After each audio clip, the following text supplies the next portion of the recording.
আসসালামু আলাইকুম ওয়া রাহমাতুল্লাহি ওয়া বারাকাতুহু। আলহামদুলিল্লাহ, আল্লাহ পাকের শুকর।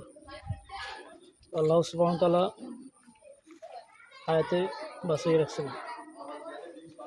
কিন্তু আজকে একটা জিনিস শেয়ার করতে আসছি আপনাদের কাছে। বুকের ব্যথাটা আপনাকে জানাতে আসছি। কেউ কোনো সমিতি হোক বা কোনো এনজিওতে হোক, কোনো ব্যাংকেতে হোক, কেউ জামিনদার হয়ে আরেকজনের টাকা এনে দেন না। কেননা আমি টাকা এনে দিছি, আমার নিজের বোনের আমি টাকা এনে, এখন আমার বোন চলে গেছে, বোন জমা এসে জামাই এনে টাকা চলে গেছে, এখন জামিন তারা আমার টাকা দিতে আসছে।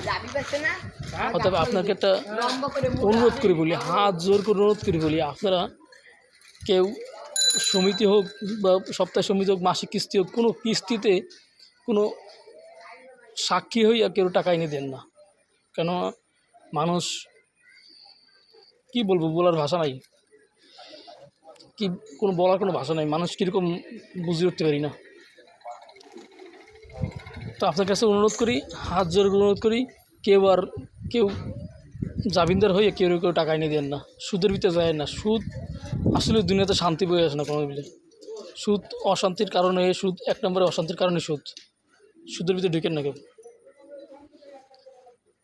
সুদের ভিতরে ঢুকে ওইটা এই বলে আমার কথা শেষ করছি।